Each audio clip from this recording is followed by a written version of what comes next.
ഇന്ന് രാവിലെ ക്യാബിനറ്റ് യോഗം വയനാടുമായി ബന്ധപ്പെട്ട് ചില കാര്യങ്ങൾ ആലോചിച്ചിരുന്നു. അതിൻ്റെ കാര്യങ്ങൾ പിന്നീട് പറയാം.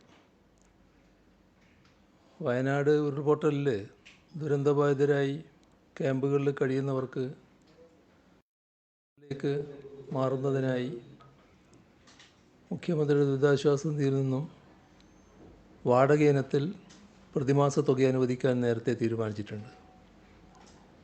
ഒരു കുടുംബം പ്രതിമാസം 6000 രൂപ വരെയാണ് വാടക ഇനത്തിൽ നൽകുക. ബന്ധുവീടുകളിലേക്ക് മാറുന്നവരുണ്ടാവും. ആ കുടുംബങ്ങൾക്കും വാടക ഇനത്തിൽ പ്രതിമാസം 6000 രൂപ ലഭിക്കും. സൗജന്യ താമസമൊരുക്കുകയാണ് സർക്കാർ ലക്ഷ്യം. അതിൽ സർക്കാർ ഉടമസ്ഥതയിലോ മറ്റ് പൊതു ഉടമസ്ഥതയിലോ ചില സ്വകാര്യ വ്യക്തികൾ സൗജന്യമായി നൽകുന്ന വീടുകളിലോ മാറുന്ന കുടുംബങ്ങൾക്ക് ഈ പറയുന്ന പ്രതിമാസ വാടക ലഭിക്കില്ല. കാരണം അതിന് വാടക നൽകേണ്ടി വരില്ല എന്നർത്ഥം. മുഴുവനായി സ്പോൺസർഷിപ്പ് മുഖേന താമസ സൗകര്യം ഒരുക്കുന്ന ചില കെട്ടിടങ്ങളുണ്ടാവും. അങ്ങനെയുള്ള കെട്ടിടങ്ങളിൽ താമസിക്കുന്നവർക്കും പ്രതിമാസ വാടക നൽകേണ്ടി വരില്ല. അപ്പോൾ അവർക്കും പ്രതിമാസ വാടക ലഭിക്കില്ല. ഭാഗികമായി സ്പോൺസർഷിപ്പ് നൽകുന്ന കേസുകളിൽ അതിൻ്റെ ശേഷിക്കുന്ന തുക പരമാവധി 6000 രൂപ വരെ പ്രതിമാസ വാടക അനുവദിക്കുകയാണ് ചെയ്യുക.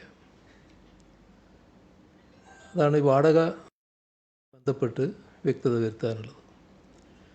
സർട്ടിഫിക്കറ്റുകൾ നഷ്ടപ്പെട്ടു പോയവരാണല്ലോ അവിടെ ധാരാളമുള്ളത്. അത് വീണ്ടെടുക്കുന്നതിനായി മാർഗനിർദ്ദേശങ്ങൾ പുറപ്പെടുവിച്ചിട്ടുണ്ട്. അത് 2018 നമ്മൾ ചെയ്തതാണത്. അതിന് സമാനമായി വിവിധ രേഖകൾ നഷ്ടപ്പെട്ടവർക്ക് യൂണിവേഴ്സിറ്റികൾ, സർക്കാർ സ്ഥാപനങ്ങൾ, തദ്ദേശഭരണ സ്ഥാപനങ്ങൾ, ബോർഡുകൾ, കോർപ്പറേഷനുകൾ, കമ്മീഷനുകൾ, ഡയറക്ടറേറ്റുകൾ ഇങ്ങനെയുള്ള സ്ഥാപനങ്ങളിൽ നിന്ന് ഡ്യൂപ്ലിക്കേറ്റോ പുതുക്കിയ രേഖകളോ നൽകുമ്പോൾ യാതൊരു ഫീസും ഈടാക്കാൻ പാടുള്ളതല്ല എന്ന് ഉത്തരവ് നൽകിയിട്ടുണ്ട്. ദുരന്തത്തിൽ മരണപ്പെട്ടവരുടെ ആശ്രിതർക്ക് 6 ലക്ഷം രൂപയാണ് സാധാരണ ധനസഹായം ലഭിക്കുക. അപ്പോൾ ഇതിൽ SDRF നിന്നാണ് 4 ലക്ഷം രൂപ നൽകുന്നത്. അതിനു പുറമെ മുഖ്യമന്ത്രിയുടെ ദുരിതാശ്വാസ നിധിയിൽ നിന്ന് 2 ലക്ഷം രൂപ കൂടി അനുവദിക്കാൻ ഇന്ന് രാവിലെ മന്ത്രിസഭാ യോഗം തീരുമാനിച്ചിട്ടുണ്ട്. അപ്പോൾ 4 + 2 അപ്പോൾ 6 ലക്ഷം രൂപ ആ ഇനത്തിൽ നൽകാൻ കഴിയും. ഇതോടൊപ്പം തന്നെ അംഗവൈകല്യം വന്നവരുണ്ട്. കണ്ണുകൾ, കൈകാലുകൾ ഇവയെല്ലാം നഷ്ടപ്പെട്ടവർക്ക് 60% വൈകല്യം ബാധിച്ചവർക്ക് 75,000 രൂപ. 75,000 രൂപ എന്ന് പറയുന്നത് അതിന് സാധാരണ നിലക്ക് കൊടുക്കുന്ന തുകയുണ്ട്. അതിന് പുറമേയുള്ളതാണ് 75,000 രൂപ. ഇത് മുഖ്യമന്ത്രി ദുരിതാശ്വാസ നിധിയിൽ നിന്ന് നൽകുന്ന പ്രത്യേക തുകയാണ്. അതോടൊപ്പം 40% മുതൽ 60% വരെ വൈകല്യം ബാധിച്ചവർക്ക് 50,000 രൂപ. അതും CMDRF നിന്ന് അനുവദിക്കുന്നതാണ്. പിന്നെ സാധാരണഗതിയിൽ ഗുരുതരമായ പരിക്ക് പറ്റിയവർക്ക്, ഇത് അംഗവൈകല്യം വന്നവരാണ്, ഗുരുതരമായി പരിക്ക് പറ്റിയവർക്കും 50,000 രൂപ ഇതിന് പുറമെ അനുവദിക്കുന്ന നിലയുണ്ടാവും. മറ്റൊരു പ്രശ്നം വരുന്നത് ഈ മരണപ്പെട്ട ആളുകൾക്ക് അവരുടെ ധനസഹായം അനുവദിക്കുന്ന ഘട്ടത്തിൽ, കുടുംബത്തിന് ധനസഹായം അനുവദിക്കുമ്പോൾ അതിനായി അടുത്ത ബന്ധുക്കൾ, നെക്സ്റ്റ് ഓഫ് കിൻ സാക്ഷ്യപത്രം അടിസ്ഥാനമാക്കി ഇവിടെ ഉരുൾപൊട്ടലിൽ മരണപ്പെട്ടവരുടെ അവകാശികൾക്ക് സംസ്ഥാന ദുരന്ത നിവാരണ അതോറിറ്റിയുടെ അധികാരത്തിന് വിധേയമായി നഷ്ടപരിഹാരം നൽകാനാണ് ഉദ്ദേശിക്കുന്നത്. ഇപ്പോൾ കോവിഡ്-19 സമയത്ത് ഇതേ രീതി നമ്മൾ സ്വീകരിച്ചിട്ടുണ്ട്. അതേ രീതി ഇതിലും തുടരാനാണ് ഉദ്ദേശിക്കുന്നത്. അപ്പോൾ ഇങ്ങനെ വന്നാൽ പിന്തുടർച്ചാവകാശ സർട്ടിഫിക്കറ്റ് കൂടാതെ തന്നെ ഭാര്യ, ഭർത്താവ്, മക്കൾ, മാതാപിതാക്കൾ ഇവർക്കെല്ലാം നഷ്ടപരിഹാരം ലഭിക്കും. സഹോദരൻ, സഹോദരി എന്നിവർക്ക് അവരാശ്രിതരാണെങ്കിൽ ധനസഹായം ലഭിക്കും. പിന്തുടർച്ചാവകാശ സർട്ടിഫിക്കറ്റ് ലഭിക്കുന്നതിനുള്ള കാലതാമസം പൂർണ്ണമായും ഇതിൻ്റെ ഭാഗമായി ഒഴിവാക്കാനാകും. പിന്തുടർച്ചാവകാശ സർട്ടിഫിക്കറ്റ് അനുവദിക്കുന്നതിന് മുൻപ് ആക്ഷേപം ഉന്നയിക്കുന്നതിനുള്ള നോട്ടീസ് സമയപരിധിയായ 30 ദിവസം ഇത് പൂർണ്ണമായും ഒഴിവാക്കും. ദുരന്തത്തിൽപ്പെട്ട കാണാതായ വ്യക്തികളുണ്ട്. അവരുടെ ആശ്രിതർക്കും സഹായം നൽകേണ്ടതായിട്ട് വരും. ഇതിൽ നേരത്തെ പെട്ടിമുടി ദുരന്തത്തിൽ കാണാതായവരുടെ കാര്യത്തിൽ പുറപ്പെടുവിച്ചതുപോലെ പോലീസ് നടപടികൾ പൂർത്തിയാക്കി പട്ടിക തയ്യാറാക്കി പ്രസിദ്ധീകരിക്കും. അതടിസ്ഥാനപ്പെടുത്തി ആവശ്യമായ ഉത്തരവ് പുറപ്പെടുവിക്കുകയാണ് ചെയ്യുക. വയനാട് ഉരുൾപൊട്ടൽ ദുരന്തത്തിൽ ഇതുവരെ 231 മൃതദേഹങ്ങളും 206 ശരീരഭാഗങ്ങളുമാണ് കണ്ടെത്തിയത്. മേപ്പാടിയിൽ നിന്ന് 151 മൃതദേഹങ്ങൾ, നിലമ്പൂരിൽ നിന്ന് 80 മൃതദേഹങ്ങളാണ് കണ്ടെത്തിയത്. 39 ശരീരഭാഗങ്ങളാണ് മേപ്പാടിയിൽ നിന്ന്. നിലമ്പൂരിൽ നിന്ന് 172 ശരീരഭാഗങ്ങളാണ് കണ്ടെത്തിയത്. ഇതേവരെ ലഭിച്ച എല്ലാ ശരീരഭാഗങ്ങളുടെയും മൃതദേഹങ്ങളുടെയും പോസ്റ്റ്മോർട്ടം നടത്തിയിട്ടുണ്ട്. തിരിച്ചറിഞ്ഞ 178 മൃതദേഹങ്ങളും 2 ശരീരഭാഗങ്ങളും ബന്ധുക്കൾക്ക് കൈമാറിയിട്ടുമുണ്ട്. തിരിച്ചറിയാത്ത 52 മൃതദേഹങ്ങളും 194 ശരീരഭാഗങ്ങളും വയനാട് ദുരന്തത്തിൻ്റെ പശ്ചാത്തലത്തിൽ സർക്കാർ പുറത്തിറക്കിയ പ്രത്യേക മാർഗനിർദ്ദേശപ്രകാരം വിവിധ മതവിഭാഗങ്ങളുടെ പ്രാർത്ഥനയോടെ സംസ്കരിച്ചു. നിലമ്പൂർ കുമ്പളപ്പാറ ഭാഗത്തു നിന്നും ഇന്നലെ 5 ശരീരഭാഗങ്ങൾ കൂടി കണ്ടെത്താനായി. അത് പൂർണ്ണമായും മനുഷ്യരുടേതാണോ എന്ന് സ്ഥിരീകരിച്ചിട്ടില്ല. ആ തരത്തിലുള്ള ഭാഗങ്ങളാണ് കിട്ടിയിട്ടുള്ളത്. ഇത് ഫോറൻസിക് പരിശോധനയ്ക്ക് വിധേയമാക്കും. മൃതദേഹങ്ങളും ശരീരഭാഗങ്ങളും ഉൾപ്പെടെ 415 സാമ്പിളുകളാണ് ശേഖരിച്ചത്. അതിൽ 401ൻ്റെ DNA പരിശോധന പൂർത്തിയാക്കിയിട്ടുണ്ട്. ഇതിൽ 349 ശരീരഭാഗങ്ങൾ 248 ആളുകളുടേതാണ്. ശരീരഭാഗങ്ങൾ 349 ഉണ്ടെങ്കിലും അത് അവരുടെ പരിശോധനയിൽ അവസാനം കണ്ടെത്തിയിട്ടുള്ളത് 248 ആളുകളുടേതാണ് ആ ശരീരഭാഗങ്ങളെന്നാണ്. 121 പുരുഷന്മാരാണ്, 127 സ്ത്രീകളാണ്. ഇത്രയെല്ലാം തിരിച്ചറിഞ്ഞു കഴിഞ്ഞിട്ടുണ്ട്. 52 ശരീരഭാഗങ്ങൾ പൂർണ്ണമായും അഴുകിയ നിലയിലായിപ്പോയിട്ടുണ്ട്. DNA പരിശോധനയ്ക്ക് 115 പേരുടെ രക്തസാമ്പിളുകൾ ശേഖരിച്ചിട്ടുണ്ട്. ബീഹാർ സ്വദേശികളായ 3 പേരുടെ ബന്ധുക്കളുടെ രക്തസാമ്പിളുകൾ ഇനി ലഭിക്കാനുണ്ട്. DNA പരിശോധനയുടെ അടിസ്ഥാനത്തിൽ 118 പേരെയാണ് ഇനി കണ്ടെത്താനുള്ളവരുടെ അതിൽ 118 പേരായി മാറിയിട്ടുണ്ട്. ചൂരൽമല പാലത്തിന് താഴ്ഭാഗത്തായി വനത്തിലൂടെ ഒഴുകുന്ന പുഴയുടെ തീരങ്ങൾ കേന്ദ്രീകരിച്ചും നിലമ്പൂർ, വയനാട് മേഖലകളിലും തെരച്ചിൽ ഊർജിതമാണ്. 7 മേഖലകളിലായി തിരിച്ച് NDRF, fire force, civil defence, police, വനം വകുപ്പ്, സേനാ വിഭാഗങ്ങൾ, സന്നദ്ധ പ്രവർത്തകർ എല്ലാം തെരച്ചിലിൽ പങ്കെടുക്കുന്നുണ്ട്.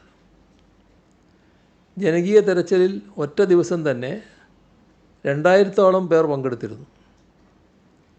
പരിശോധന ഇന്നും തുടരുന്നുണ്ട്. വെള്ളിയാഴ്ച വരെ ചാലിയാറിൽ തെരച്ചിൽ നടത്തും. ഉരുൾപൊട്ടൽ ദുരന്തബാധിതർക്ക് വീട്ടുപകരണങ്ങൾ ഉൾപ്പെടെ നൽകി താൽക്കാലിക പുനരധിവാസം ഉറപ്പാക്കുന്നതിന് സർക്കാർ തലത്തിൽ ഒരുക്കങ്ങൾ പുരോഗമിക്കുകയാണ്. പൊതുമരാമത്ത് വകുപ്പ്, തദ്ദേശഭരണ സ്ഥാപനങ്ങൾ, മറ്റ് സർക്കാർ വകുപ്പുകൾക്ക് കീഴിലുള്ള ക്വാർട്ടേഴ്സുകൾ, സ്വകാര്യ വ്യക്തികളുടെ ഉടമസ്ഥയിലുള്ള വാടക വീടുകൾ ഇവയെല്ലാം പുനരധിവാസത്തിനായി കണ്ടെത്തിയിട്ടുണ്ട്. സർക്കാർ ഉടമസ്ഥയിലുള്ള 100ഓളം കെട്ടിടങ്ങളാണ് ഇതുവരെ ലഭ്യമായത്. വിവിധ തദ്ദേശഭരണ സ്ഥാപന പരിധികളിലെ സ്വകാര്യ വ്യക്തികളുടെ ഉടമസ്ഥയിലുള്ള 253 കെട്ടിടങ്ങൾ വാടക നൽകി ഉപയോഗിക്കാനായി കണ്ടെത്തിയിട്ടുണ്ട്. ഇതുകൂടാതെ 100ഓളം വീട്ടുടമസ്ഥർ വീടുകൾ വാടകയ്ക്ക് നൽകാനുള്ള സന്നദ്ധതയും അറിയിച്ചിട്ടുണ്ട്. താൽക്കാലിക പുനരധിവാസത്തിനായി ഹാരിസൺ മലയാളത്തിലെ തൊഴിലാളി യൂണിയനുകൾ ഇപ്പോൾ നൽകാൻ തയ്യാറായിട്ടുള്ള 53 വീടുകളും നൽകാമെന്നേറ്റ ബാക്കി വീടുകളുടെയും ഭദ്രതയും നടത്തിപ്പും സംബന്ധിച്ച് റിപ്പോർട്ട് നൽകാൻ ആവശ്യപ്പെട്ടിട്ടുണ്ട്. ട്രേഡ് യൂണിയൻ പ്രതിനിധികൾ, മാനേജ്മെൻറ്റ് പ്രതിനിധികൾ ഇവരെല്ലാം പരിശോധന നടത്തി ഏതൊക്കെ തൊഴിലാളികളെ പരിഗണിക്കുമെന്നുൾപ്പെടെയുള്ള കണക്ക് ലഭ്യമാക്കണമെന്ന നിർദ്ദേശവും നൽകിയിട്ടുണ്ട്. താൽക്കാലിക പുനരധിവാസം ഉറപ്പാക്കുമ്പോൾ മേപ്പാടി, മുപ്പൈനാട്, വൈത്തിരി, കൽപ്പറ്റ, മുട്ടിൽ, അമ്പലവയൽ ഇത്രയും തദ്ദേശഭരണ പരിധിയിലുള്ള പൂർണ്ണ സജ്ജമായ വാസസ്ഥലമാണ് ഉദ്ദേശിക്കുന്നത്. ചൂരൽമലയിലെ ദുരന്തബാധിതർക്ക് ഒരു വാടക വീട് എന്ന മുദ്രാവാക്യവുമായി സർവകക്ഷികളുടെയും നേതൃത്വത്തിൽ വാടക വീടുകൾക്ക് വേണ്ടി അന്വേഷണം നടത്തുന്നുണ്ട്. പഞ്ചായത്ത് അംഗങ്ങൾ, റവന്യൂ ഉദ്യോഗസ്ഥർ, സോഷ്യൽ വർക്കർ ഉൾപ്പെടുന്ന 5-അംഗ സമിതി തദ്ദേശഭരണ പരിധിയിൽ ലഭ്യമാക്കാവുന്ന വീടുകൾ കണ്ടെത്തി റിപ്പോർട്ട് ചെയ്യും. അതിവേഗം രേഖകൾ നൽകാൻ ദുരന്തബാധിതർക്ക് ക്യാമ്പുകളിൽ സജ്ജമാക്കിയ പ്രത്യേക ക്യാമ്പയിനിലൂടെ ഇതുവരെ 1368 സർട്ടിഫിക്കറ്റുകൾ ലഭ്യമാക്കിയിട്ടുണ്ട്. നാശനഷ്ടം സംഭവിച്ച എല്ലാ കുടുംബങ്ങളും പുനരധിവാസ പാക്കേജിൽ ഉൾപ്പെടുന്നുവെന്ന് ഉറപ്പുവരുത്തും. ക്യാമ്പുകളിലും കുടുംബ വീടുകളിലും ആശുപത്രികളിലും കഴിയുന്നവർ ഉൾപ്പെടെ അർഹരായ മുഴുവൻ പേർക്കും സഹായം ലഭ്യമാകും. പുനരധിവാസ പദ്ധതിയിൽ ഉൾപ്പെടാൻ ദുരിതാശ്വാസ ക്യാമ്പുകളിൽ രജിസ്റ്റർ ചെയ്യണമെന്ന രീതിയിൽ നടക്കുന്ന പ്രചരണം അടിസ്ഥാനരഹിതമാണ്. അത് ഈ അടിസ്ഥാനരഹിതമായ പ്രചരണം നടത്താൻ ചില വിദ്വാന്മാർക്ക് വലിയ താല്പര്യമാണ്. അതിൻ്റെ ഭാഗമായിട്ടാണ് ഇത് വന്നിട്ടുള്ളത്. ക്യാമ്പുകളിൽ ആരൊക്കെ കഴിയുന്നുവെന്ന് നോക്കിയല്ല, ഉരുൾപൊട്ടൽ ദുരിതം വിതച്ച പ്രദേശങ്ങളിൽ നിന്നുള്ള കൃത്യമായ ഡാറ്റയുടെ അടിസ്ഥാനത്തിലാണ് പാക്കേജ് തയ്യാറാക്കുന്നത്. സംസ്ഥാന സർക്കാർ നിയോഗിച്ച വിദഗ്ധ സംഘം ദുരന്ത മേഖലകളിൽ പരിശോധന നടത്തി വരികയാണ്. ദേശീയ ഭൗമശാസ്ത്ര പഠന കേന്ദ്രത്തിലെ മുതിർന്ന ശാസ്ത്രജ്ഞൻ ജോൺ മത്തായിയുടെ നേതൃത്വത്തിലുള്ള 5-അംഗ സംഘമാണ് ദുരന്തബാധിത പ്രദേശങ്ങളും അനുബന്ധ മേഖലകളും പരിശോധിക്കുന്നത്. ഉരുൾപൊട്ടലിൻ്റെ പ്രഭവ കേന്ദ്രങ്ങളായ പുഞ്ചിരിമട്ടവും അനുബന്ധ പ്രദേശവും ഇന്നലെ സംഘം പരിശോധിച്ചു. പ്രദേശത്തെ മണ്ണിൻ്റെയും പാറകളുടെയും സാമ്പിളുകൾ ശേഖരിച്ചിട്ടുണ്ട്. ഇവ വിശദമായ പരിശോധനയ്ക്ക് ദുരന്തം സംഭവിച്ചത് എങ്ങനെയെന്നും ഉരുൾപൊട്ടലിൽ സംഭവിച്ച പ്രതിഭാസങ്ങളും സംഘം വിലയിരുത്തും. ദുരന്തസ്ഥലത്തെ ഭൂവിനിയോഗത്തെക്കുറിച്ചും സംഘം റിപ്പോർട്ട് നൽകും. ദുരന്തപ്രദേശത്തെയും അനുബന്ധ മേഖലകളിലെയും അപകട സാധ്യതകൾ വിലയിരുത്തും. NIT സൂറത്തുമായി ചേർന്ന് ദുരന്തബാധിത മേഖലയുടെ അതിസൂക്ഷ്മമായ ലിഡാർ സർവേ നടത്താൻ ഉദ്ദേശിക്കുന്നുണ്ട്. ഈ സർവേയിലൂടെ ഭൂമിയുടെ ഉപരിതലവും ഉപരിതലത്തിന് മുകളിലുള്ള എല്ലാ വസ്തുക്കളുടെയും കൂടുതൽ സൂക്ഷ്മമായ വിവരങ്ങൾ ലഭിക്കും. ഈ വിവരങ്ങൾ ഉപയോഗിച്ചുകൊണ്ട് വിദഗ്ധ സംഘം നൽകുന്ന റിപ്പോർട്ട് കൂടി പരിഗണിച്ചാണ് ഇനിയുള്ള ഭൂവിനിയോഗത്തിൻ്റെ രീതികൾ നിശ്ചയിക്കാൻ സാധിക്കുക. NIT സൂറത്തിലെ ദുരന്ത നിവാരണ വിദഗ്ധൻ ശ്രീവത്സ കോലത്തയാർ ആണ് ഈ സംഘത്തെ നയിക്കുന്നത്. ഡ്രോൺ ഉപയോഗപ്പെടുത്തിയുള്ള ലിഡാർ സർവേ ആണിവിടെ നടത്താൻ ഉദ്ദേശിക്കുന്നത്. ദുരന്തബാധിത പ്രദേശത്തിൻ്റെ ഏരിയൽ ഫോട്ടോഗ്രാഫ്സ് അടക്കമുള്ള സൂക്ഷ്മമായ ചിത്രങ്ങൾ ഇതിൻ്റെ ഭാഗമായി എടുക്കാനാവും. മുൻപുണ്ടായിരുന്ന ഭൂതലം എങ്ങനെയായിരുന്നു, ദുരന്തശേഷം എന്തെല്ലാം മാറ്റങ്ങൾ വന്നു, ഏതൊക്കെ പ്രദേശത്താണ് വലിയ ആഘാതമുണ്ടായത്, ഇത്തരം കാര്യങ്ങളെല്ലാം കണ്ടെത്താനും ഭാവിയിൽ ഈ പ്രദേശത്തെ ഭൂവിനിയോഗം നിർണ്ണയിക്കുമ്പോൾ എന്തെല്ലാം പ്രതിബന്ധങ്ങളുണ്ടെന്ന് തിരിച്ചറിയാനും ഈ സർവേ റിപ്പോർട്ട് സഹായകമാകും. ലിഡാർ സർവേ വഴി മരങ്ങൾ, മരത്തിൻ്റെ ഉയരം, പാറകൾ ഇവയെല്ലാം സൂക്ഷ്മമായി പരിശോധിക്കാൻ സാധിക്കും. 50 സെൻറ്റിമീറ്റർ വരെ വലിപ്പമുള്ള വസ്തുക്കൾ ഇതുവഴി കണ്ടെത്താനാകുമെന്നാണ് വിദഗ്ധർ അവകാശപ്പെടുന്നത്. ദുരന്ത നിവാരണ ഘട്ടങ്ങളിൽ മനുഷ്യരുടെ പുനരധിവാസം പോലെ തന്നെ പ്രധാനപ്പെട്ട ഘടകമാണ് വളർത്തുമൃഗങ്ങളുടേത്. ദുരിതമനുഭവിച്ചവർക്കായി ക്യാമ്പുകൾ ആരംഭിച്ചതുപോലെ ദുരന്തത്തിലകപ്പെട്ട വളർത്തുമൃഗങ്ങൾക്കായി 2 ക്യാമ്പുകളാണ് പ്രവർത്തിച്ചത്. ദുരന്തപ്രദേശത്തെ ഉരുക്കൾക്കും അരുമ മൃഗങ്ങൾക്കുമായി ക്ഷീരവികസന വകുപ്പിൻ്റെ 24 മണിക്കൂർ പ്രവർത്തിക്കുന്ന കൺട്രോൾ സെൽ മുഖേന വിവിധ സംഘടനകൾ തീറ്റ വസ്തുക്കൾ, ധാതുലവണ മിശ്രിതം ഇവയെല്ലാം കർഷകർക്ക് എത്തിച്ചു നൽകുന്നുണ്ട്. ഇന്നലെ മാത്രം 8 മെട്രിക് ടൺ തീറ്റ, 5 ടൺ വൈക്കോൽ, അരുമമൃഗങ്ങൾക്കുള്ള ഭക്ഷണ സാധനങ്ങൾ ഇവയെല്ലാം പാലക്കാട് അരുവി ഫീഡ്സ് വഴി എത്തിക്കാനായിട്ടുണ്ട്. ഈ സമയത്ത് തന്നെയാണ് വെലങ്ങാട്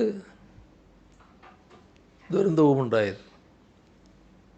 കഴിഞ്ഞ മാസം 30-ന് വാണിമേൽ ഗ്രാമപഞ്ചായത്തിലും അടിച്ചിപ്പാറ മലയിലുമുണ്ടായ ഉരുൾപൊട്ടൽ അത് നേരത്തെ ഇവിടെ പരാമർശിച്ചതാണ്. പന്നിയേരി, മലയങ്ങാട്, കമ്പളിപ്പാറ, പാനവും, കൂറ്റല്ലൂർ ഈ ഭാഗങ്ങളിലാണ് ചെറുതും വലുതുമായ ഉരുൾപൊട്ടലും മണ്ണിടിച്ചിലും ഉണ്ടായത്. അവിടെ പ്രാഥമിക പരിശോധന നടന്നിട്ടുണ്ട്. ഉണ്ടായ നഷ്ടത്തിൻ്റെ തോത് റവന്യൂ അധികാരികൾ കൃത്യമായി രേഖപ്പെടുത്തിയിട്ടുണ്ട്. അത് റിപ്പോർട്ട് ചെയ്തിട്ടുമുണ്ട്. അതോടൊപ്പം തന്നെ പഞ്ചായത്ത് എഞ്ചിനീയറിംഗ് വിഭാഗത്തിൻ്റെ അസസ്മെൻറ്റിന് ശേഷമുള്ള കണക്കും ലഭിക്കാനിരിക്കുകയാണ്. ഇപ്പോൾ കലക്ടർ റിപ്പോർട്ട് വിശദമായി അയച്ചിട്ടുണ്ട്. ആ റിപ്പോർട്ടിൻ്റെ വിശദാംശങ്ങളിലേക്ക് ഇപ്പോൾ ഞാൻ കടക്കുന്നില്ല. റവന്യൂ മന്ത്രിയുടെ അധ്യക്ഷതയിൽ വിലങ്ങാട് പ്രത്യേക യോഗം ചേർന്ന് സ്ഥിതിഗതികൾ വിലയിരുത്തിയിരുന്നു. ദുരന്തബാധിത പ്രദേശത്ത് റവന്യൂ മന്ത്രിക്ക് പുറമെ വനം, പൊതുമരാമത്ത്, ജലവിഭവം, കൃഷി ഇത്രയും വകുപ്പ് മന്ത്രിമാരും അവിടെ സന്ദർശിച്ചിരുന്നു. തകരാറിലായ വൈദ്യുതി ബന്ധം പുനരാരംഭിക്കാനായി 4 കിലോമീറ്റർ നീളത്തിൽ പുതുതായി അവിടെ ലൈൻ വലിക്കേണ്ടി വന്നു. യഥാർത്ഥത്തിൽ 100ഓളം ജീവനക്കാർ രാപ്പകൽ അധ്വാനിച്ചാണത് പൂർത്തിയാക്കിയത്. അതോടൊപ്പം 4 കിലോമീറ്ററോളം പ്രദേശത്ത് നിലവിലെ ലൈനിൽ അറ്റകുറ്റപ്പണികൾ നടത്താനുണ്ടായിരുന്നു. അങ്ങനെയാണ് വൈദ്യുതി ബന്ധം പുനഃസ്ഥാപിക്കാനായത്. ഉരുൾപൊട്ടലിൽ രേഖകൾ നഷ്ടപ്പെട്ടവരുണ്ട്. അവർക്ക് പകരം രേഖകൾ ലഭ്യമാക്കും. അവിടെ ഓഗസ്റ്റ് 16-ന് പ്രത്യേക അദാലത്ത് സംഘടിപ്പിച്ചിട്ടുണ്ട്.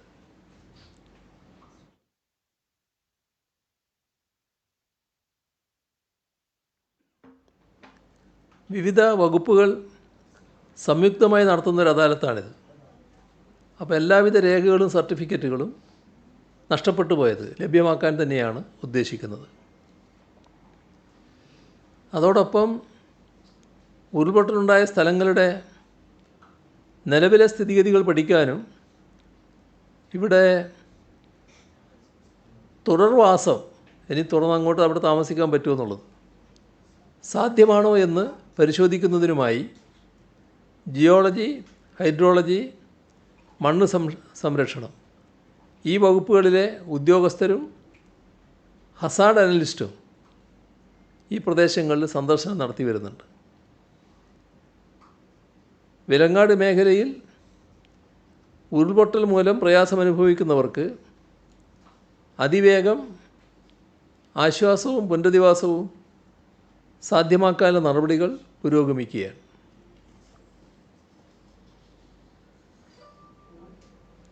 നമ്മുടെ കാലാവസ്ഥാ വകുപ്പിൻ്റെ മുന്നറിയിപ്പുകളെടുത്ത് പരിശോധിച്ചാൽ തെക്കൻ ശ്രീലങ്കയ്ക്ക് മുകളിൽ ചക്രവാത ചുഴിയും റായൽസീമ മുതൽ കോമറിൻ മേഖല വരെ ന്യൂനമർദ്ദ പാത്തിയും രൂപപ്പെട്ടതിൻ്റെ ഫലമായി കേരളത്തിൽ അടുത്ത 5 ദിവസം വ്യാപകമായി ഇടി, മിന്നൽ ഇവയോടുകൂടിയ മിതമായ ഇടത്തരം മഴയ്ക്ക് സാധ്യതയുണ്ട്. ഒറ്റപ്പെട്ട സ്ഥലങ്ങളിൽ ഇന്നും നാളെയും അതിശക്തമായ മഴയ്ക്കും സാധ്യതയുണ്ട്. ആഗസ്റ്റ് 16, 17 വരെ ശക്തമായ മഴയ്ക്ക് സാധ്യതയുണ്ട് എന്നാണ് കേന്ദ്ര കാലാവസ്ഥാ വകുപ്പ് അറിയിച്ചിട്ടുള്ളത്. കേന്ദ്ര കാലാവസ്ഥാ വകുപ്പ് ഓറഞ്ച്, മഞ്ഞ അലേർട്ടാണ് പ്രഖ്യാപിച്ചിട്ടുള്ളതെങ്കിലും കുറഞ്ഞ സമയത്തിനുള്ളിൽ കൂടിയ മഴയ്ക്ക് സാധ്യതയുള്ളതിനാൽ യെല്ലോ അലേർട്ട് പ്രഖ്യാപിച്ച എല്ലാ ജില്ലകളിലും ഓറഞ്ച്, റെഡ് അലേർട്ടിന് സമാനമായ മുൻകരുതലുകൾ സ്വീകരിക്കാൻ നിർദ്ദേശം നൽകിയിട്ടുണ്ട്. മലയോര മേഖലകളിലും കഴിഞ്ഞ ദിവസങ്ങളിൽ ശക്തമായ മഴ ലഭിച്ച പ്രദേശങ്ങളിലും കൂടുതൽ ജാഗ്രത പാലിക്കേണ്ടതുണ്ട്. വയനാട് ജില്ലയിൽ പല സ്ഥലങ്ങളിലും കഴിഞ്ഞ 24 മണിക്കൂറിനിടെ ഒറ്റപ്പെട്ട ഇടങ്ങളിൽ ശക്തമായ മഴയുണ്ടായിരുന്നു. മേപ്പാടി പഞ്ചായത്തിലെ പൂത്തുമല ഭാഗങ്ങളിൽ ശക്തമായ മഴയാണ് ഉണ്ടായത്. മണ്ണിടിച്ചിൽ സാധ്യത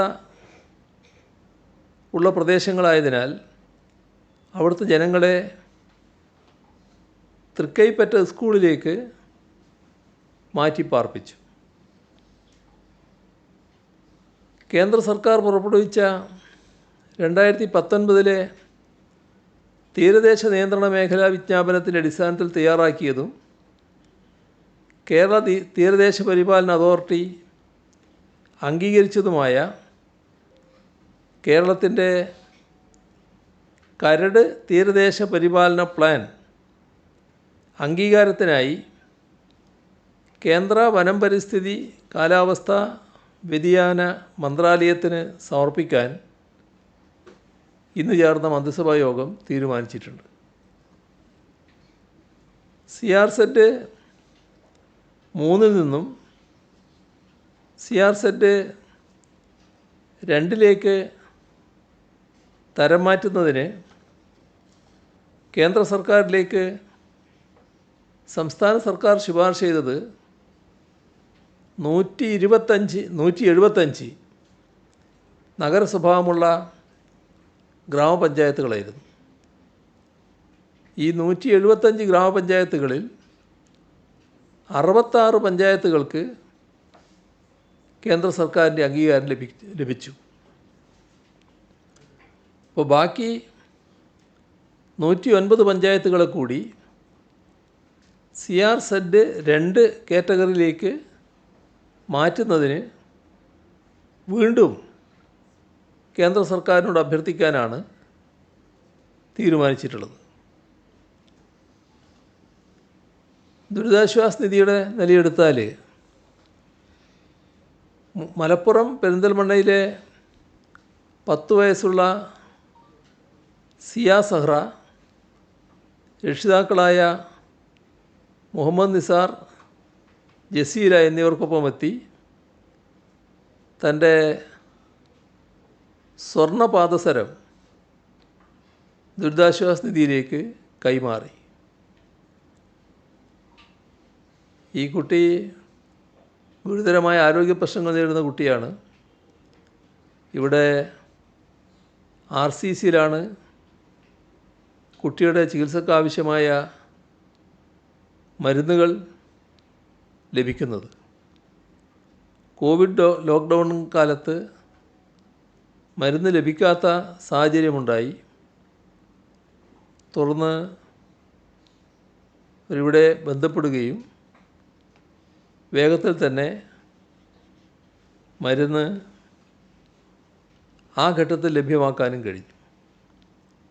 അത് കുട്ടിയെയും കൊണ്ട് വന്ന രക്ഷിതാക്കൾ പ്രത്യേകം ഓർമ്മപ്പെടുത്തുകയുണ്ടായി. ദുരന്തബാധിതർക്ക് സഹായവുമായി ധാരാളം കുട്ടികളിപ്പോൾ മുന്നോട്ട് വരുന്നുണ്ട്. പിറന്നാൾ ദിവസം വസ്ത്രം വാങ്ങാൻ, സൈക്കിൾ വാങ്ങാൻ, ചെറിയ ആഭരണങ്ങൾ വാങ്ങാൻ സ്വരൂപിച്ച തുകകൾ, സമ്മാനമായി ലഭിച്ച തുകകൾ, പിന്നെ കുടുക്കയിലെ സമ്പാദ്യം, ഇതെല്ലാം ദുരിതബാധിതർക്കായി അവർ കൈമാറുകയാണ്. അത്തരത്തിലൊന്ന് മലപ്പുറം തിരൂരിലെ വെട്ടം AHM LP സ്കൂൾ വിദ്യാർത്ഥികളുടെ സംഭാവന. അവിടുത്തെ വിദ്യാർത്ഥികൾ കാരുണ്യ കുടുക്കയിലൂടെ സമാഹരിച്ച 3,00,000 രൂപ ദുരിതാശ്വാസ നിധിയിലേക്ക് കൈമാറി. കുട്ടികൾ നല്ല ശീലങ്ങൾ വളർത്തുന്നതോടൊപ്പം അവരെ ജീവകാരുണ്യ പ്രവർത്തനങ്ങളിൽ പങ്കാളികളാക്കുക എന്ന ലക്ഷ്യത്തിലാണ് ഈ വിദ്യാലയത്തിൽ കാരുണ്യ കുടുക്ക എന്ന ആശയം നടപ്പാക്കുന്നു. കുട്ടികൾക്കും അധ്യാപകർക്കുമായി പ്രത്യേക കാരുണ്യ കുടുക്കുകളുണ്ട്. താല്പര്യമുള്ള തുക ഇത് നിക്ഷേപിക്കുകയാണ്. കഴിഞ്ഞ മഹാപ്രളയത്തിലും കോവിഡിലും ഇതേ മാതൃകയിൽ ഇവിടുത്തെ വിദ്യാർത്ഥികൾ സംഭാവന നൽകിയിരുന്നു. ദുരിതാശ്വാസ നിധിയിലേക്ക് ഇന്നലെ ലഭിച്ച സംഭാവനകൾ പ്രത്യേകം പത്രക്കുറിപ്പായി ഇന്നലെ തന്നെ നൽകിയിരുന്നു. ഇന്ന് രാവിലെ 11 മണി വരെ ആകെ 142 20,65,329 രൂപയാണ് ദുരിതാശ്വാസ നിധിയിലേക്ക് ലഭിച്ചത്. ദുരിതാശ്വാസ നിധിയുമായി ബന്ധപ്പെട്ട് നല്ല രീതിയിലാണ് പൊതുവെ നാട് പ്രതികരിക്കുന്നത്. പൊതുവിൽ മാധ്യമങ്ങളും നല്ല രീതിയിലാണ് പ്രതികരിച്ചത്. ആദ്യഘട്ടത്തിലുണ്ടായ പ്രചരണങ്ങൾക്ക് യാഥാർത്ഥ്യം ജനങ്ങളെ അറിയിക്കുന്ന രീതിയിലുള്ള മാധ്യമ ഇടപെടൽ ഉണ്ടായത് പ്രത്യേകം ശ്രദ്ധിക്കത്തക്കതാണ്. അതുകൊണ്ട് തന്നെ ദുരിതാശ്വാസ നിധിയിലേക്ക് സംഭാവന നൽകുന്നതിൽ നിരവധി മാധ്യമങ്ങളും മാധ്യമപ്രവർത്തകരും മാതൃകയായി മാറിയിട്ടുണ്ട്. കാസർഗോഡ് പ്രസ് ക്ലബ്ബ് ഇന്ന് 2,30,000 രൂപയാണ് സംഭാവനയായി നൽകിയത്. ഇന്ന് ലഭിച്ച മറ്റ് സംഭാവനകളെടുത്താൽ Kerala nurses and midwives council 5 crore, Kottayam ജില്ലാ പഞ്ചായത്ത് 1 കോടി, കണ്ണൂർ ജില്ലാ പഞ്ചായത്ത് 1 കോടി, പത്തനംതിട്ട ജില്ലാ പഞ്ചായത്ത് 1 കോടി, തിരുവനന്തപുരം ടെക്നോ പാർക്ക് 1 കോടി, ഡെൻ്റൽ കൗൺസിൽ 25 ലക്ഷം, കേരള ഫയർ സർവീസ് അസോസിയേഷൻ 7,26,450 രൂപ, കുക്കി സ്റ്റുഡൻസ് ഓർഗനൈസേഷൻ 1,00,000 രൂപ, തിരുവല്ല കല്ലുങ്കൽ ജീവകാരുണ്യം വാട്സപ്പ് കൂട്ടായ്മ സമാഹരിച്ച 50,001 രൂപ,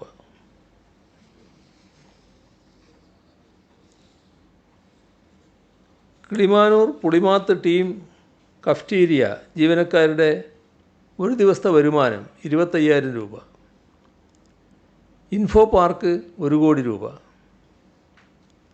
centre for professional and advanced studies 50 lakh രൂപ, Kerala state excise staff association 12,80,000 രൂപ,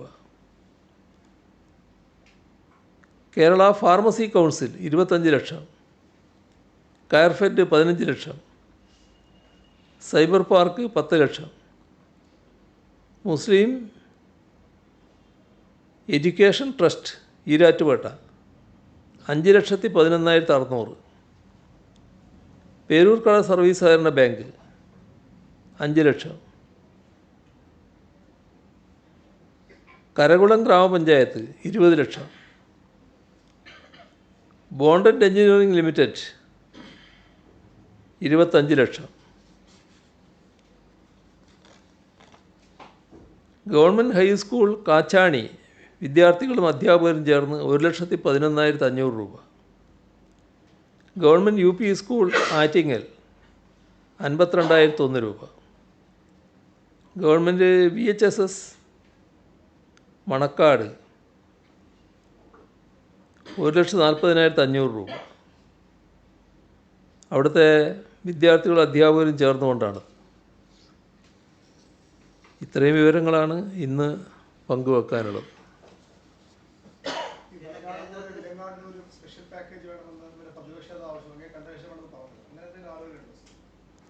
സ്പെഷ്യൽ പാക്കേജ് തന്നെയായിരിക്കും ഇത് വന്നാൽ. ബലങ്ങാടിനും ഇതോടൊപ്പം തന്നെ കാര്യങ്ങളെല്ലാം ചെയ്യും. അതിപ്പോൾ ഇതാണല്ലോ ഏറ്റവും പ്രധാനം. അതുകൊണ്ട് അവിടെ കേന്ദ്രീകരിച്ചു എന്ന് മാത്രമേ ഉള്ളൂ. മറ്റതിനെല്ലാ കാര്യങ്ങളും ചെയ്യും.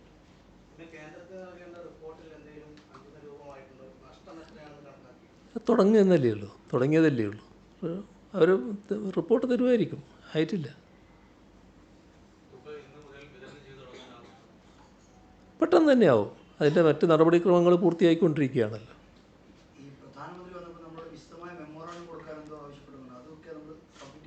വിശദമായ മെമ്മോറാണ്ടം എന്ന് പറയുമ്പോൾ സാധാരണ നഷ്ടം കണക്കാക്കുക മാത്രമല്ല. നഷ്ടം കണക്കാക്കലാണെങ്കിൽ പെട്ടെന്ന് കണക്കാക്കി അതങ്ങ് നമുക്ക് കൊടുക്കുക. ഇത് നമ്മൾ ഉദ്ദേശിക്കുന്ന ഒരു പുനരധിവാസ രീതിയുണ്ടല്ലോ, അതുമായി ബന്ധപ്പെട്ട വിശദാംശങ്ങൾ കൊടുക്കണം. അപ്പോൾ അത്തരം കാര്യങ്ങളിലുള്ള സഹായമാണ് നമ്മൾ ചോദിക്കുന്നത്. അതിനുള്ള തയ്യാറെടുപ്പുകൾ നടന്നുകൊണ്ടിരിക്കുക.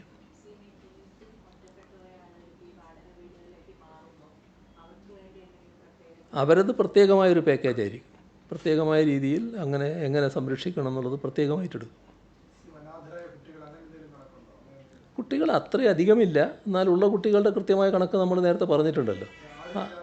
അതെ, ആ കുട്ടികളെ പ്രത്യേകമായി സംരക്ഷിക്കുന്ന സംവിധാനം ഉണ്ടാവും. അത് ഇതിന് പുറമേയുള്ള മറ്റ് സംരക്ഷണ രീതികൾ നമ്മൾ നേരത്തെ സ്വീകരിച്ചിട്ടുണ്ട്, സ്വാഭാവികമായിട്ട് സ്വീകരിക്കും.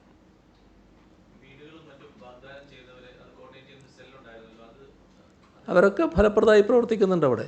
അതിൻ്റെ കാര്യങ്ങളെല്ലാം പരിശോധിച്ചുകൊണ്ടിരിക്കുകയാണ്. അവർ തന്ന ഭൂമി, ഓഫർ ചെയ്ത ഭൂമിയുണ്ട്, ഈ മറ്റ് ഓഫറുകളുണ്ട്. അത്തരം കാര്യങ്ങളൊക്കെ അവർ ബന്ധപ്പെട്ടവർ പരിശോധിച്ചുകൊണ്ടിരിക്കുകയാണ്.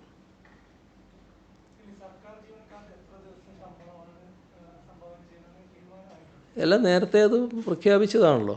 അവരെല്ലാവരും മൊത്തമായി പറഞ്ഞത് 5 ദിവസം എന്നുള്ളതാണ്.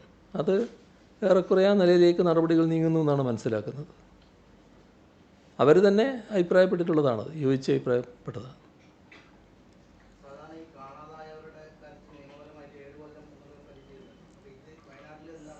നമ്മളിവിടെ നേരത്തെ പണ്ട് ഓക്കി ഓർമ്മയില്ലേ, അതൊക്കെ നമ്മൾ കടന്നു വന്നതല്ലേ. അതിനൊക്കെ സാധാരണ നമ്മൾ സ്വീകരിക്കുന്ന നടപടികളുണ്ട്. ഇപ്പോൾ അത് പറയേണ്ടത് ഘട്ടമല്ല, അതൊക്കെ നമുക്ക് ചെയ്യാം, അതിനൊന്നൊരു വിഷമമില്ല.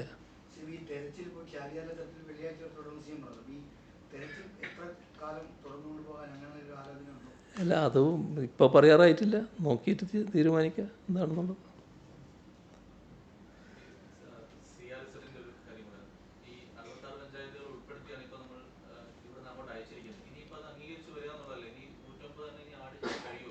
അറുപത്താറിൻ്റെ കാര്യത്തിൽ അവരുടെ ഏകദേശ അംഗീകാരം നേരത്തെ ആയതാണ്. അതിൻ്റെ ഇപ്പം അറിയിപ്പ് വന്നപ്പോൾ വേറെ തരത്തിൽ വന്നു എന്നുള്ളത് വേറെ. പക്ഷേ അത് നേരത്തെ അംഗീകാരത്തിൻ്റെ തോതിലുണ്ട്. എന്നാൽ അതുമാത്രമല്ല, അത് കഴിച്ച് ബാക്കിയുള്ള 175 നമുക്ക് അർഹതയുള്ളതാണ്. അതുകൂടി വേണമെന്നുള്ളതാണ് ഇന്ന് നമ്മൾ ആവശ്യപ്പെടുന്നത്. അത് അന്ന് തന്നെ ആവശ്യപ്പെട്ടിട്ടുണ്ട്. ഇന്ന് ക്യാബിനറ്റ് ഈ മാപ്പടക്കം കൊടുക്കുന്ന കൂട്ടത്തിലും ഈ 66 കഴിച്ചുള്ള ബാക്കിയുള്ളതിൻ്റെയും കാര്യങ്ങൾ ആവശ്യപ്പെടുകയാണ്. അതാണ് ഉണ്ടായിട്ടുള്ളത്. അപ്പോൾ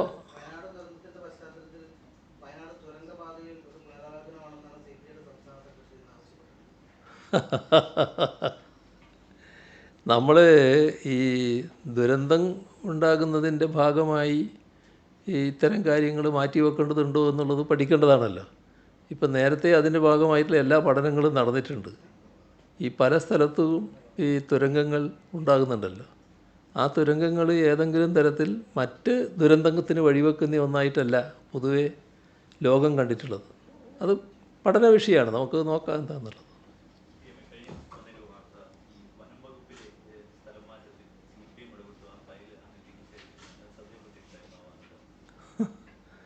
അതും ഈ പറഞ്ഞ പോലെയൊരു രസകരമായ വാർത്തയാണ്. എന്താണ് അങ്ങനെ വരാനുണ്ടായതെന്ന് സാധാരണ നിലക്ക് മനസ്സിലാക്കാൻ കഴിയാത്തതാണ്. നമ്മുടെ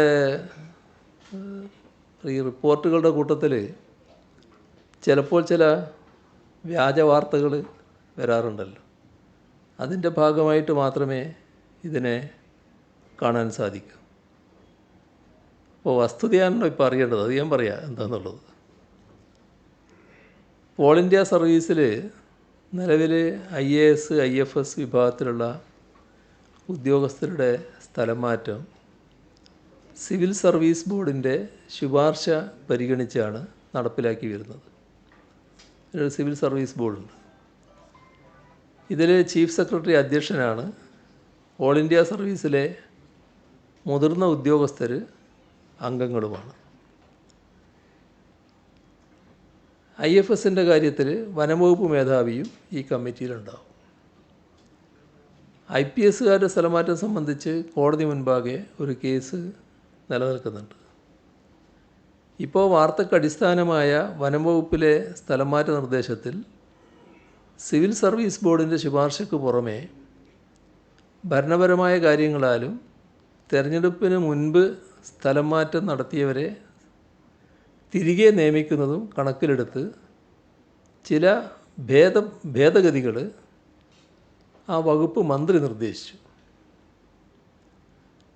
അപ്പോൾ സിവിൽ സർവീസ് ബോർഡിൻ്റെ ശുപാർശയിൽ ഭേദഗതി വരുത്തുന്ന കാര്യമാണത്. അപ്പോൾ അത് ചീഫ് സെക്രട്ടറി കൂടി കാണേണ്ടതുണ്ട്. അതുകൊണ്ട് ചീഫ് സെക്രട്ടറി കൂടി കണ്ട് സ്ഥലം മാറ്റം സംബന്ധിച്ച ഫയൽ സമർപ്പിക്കാൻ മുഖ്യമന്ത്രി എന്ന നിലയിൽ നിർദ്ദേശം നൽകി. ഇതാണ് ഞാൻ ചെയ്ത, എന്താ പറയുക അതിന്,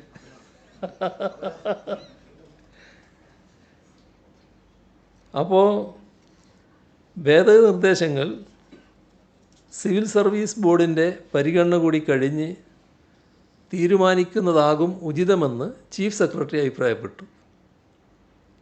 ഇത് അംഗീകരിക്കാനുണ്ടായിട്ടുള്ളത് ഒരു ഔദ്യോഗികമായ നടപടിക്രമങ്ങളുടെ ഭാഗമായിട്ടുള്ളൊരു കാര്യം മാത്രമാണത്. ബാക്കി കാര്യങ്ങളെല്ലാം നിങ്ങൾക്കറിയാം എന്തൊക്കെയാണ് വാർത്തയിലുണ്ടായതെന്ന്. അതൊക്കെ ഭാവനാ സൃഷ്ടി മാത്രമായിട്ടുള്ള കാര്യമാണ്. അതിനകത്ത് CPM ഒരു പങ്കുമില്ല. ഈ പറയുന്ന തരത്തിലുള്ള ഒരു വഴിവിട്ട കാര്യങ്ങളും അതിനകത്തുണ്ടായിട്ടില്ല. അതാണ് മനസ്സിലാക്കേണ്ട കാര്യം. അപ്പോൾ ഇതിലൊക്കെ എന്താണെന്നറിയോ, ഇത്തരം കാര്യങ്ങൾ നിങ്ങൾ ശ്രദ്ധിക്കേണ്ട കാര്യം, നിങ്ങൾ ഈ റിപ്പോർട്ട് ചെയ്ത ഒരാളുടെ പിശക് മാത്രമല്ലല്ലോ. ഇത്തരം കാര്യങ്ങൾ വരുമ്പോൾ ബന്ധപ്പെട്ട അധികൃത കേന്ദ്രങ്ങളിലൊന്നും ചോദിച്ചാൽ മതിയല്ലോ എന്താണ് സ്ഥിതി എന്ന് മനസ്സിലാക്കി ചെയ്താൽ ഈ അബദ്ധം പറ്റില്ലല്ലോ. ഇപ്പം ഈ റിപ്പോർട്ട് ചെയ്ത ആൾക്ക് എന്തൊരു ക്ഷീണമായിരിക്കും ഇത് ഞാൻ പറയുമ്പോൾ ഉണ്ടാകുക. അയാളുടെ ഒരു കരിയറിനെ തന്നെ ബാധിക്കുന്നൊരു പ്രശ്നമായിട്ടല്ലേ ഇത് വരിക.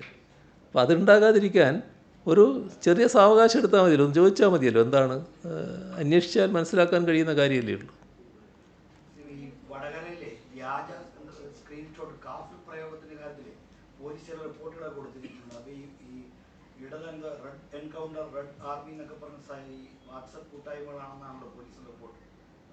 പോലീസ് റിപ്പോർട്ടിൻ്റെ കാര്യം ഞാൻ പത്രത്തിൽ കണ്ടു. ഞാൻ എൻ്റെ കയ്യിൽ അതിന് റിപ്പോർട്ടില്ല. നോക്കാം എന്താണെന്നുള്ളത്. അത് സാധാരണഗതിയിൽ പോലീസല്ലേ പരിശോധിച്ചുകൊണ്ടിരിക്കുന്നത്. അപ്പോൾ അല്ല, അതെല്ലാം പോലീസ് പരിശോധിച്ച് വരട്ടെ എന്താണെന്നുള്ളത്, എന്നിട്ടല്ലേ നമ്മൾ നോക്കേണ്ടത്. അപ്പോൾ നമുക്ക്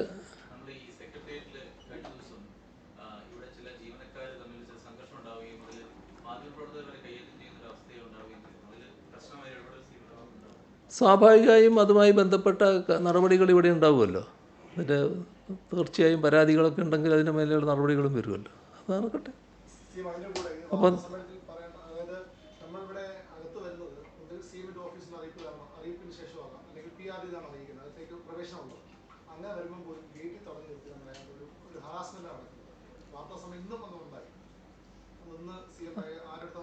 എന്താണെന്ന് ചോദിക്കാം. ശരി, ഓക്കെ. നമുക്ക് പിന്നെ ബാക്കി കേൾക്കാം.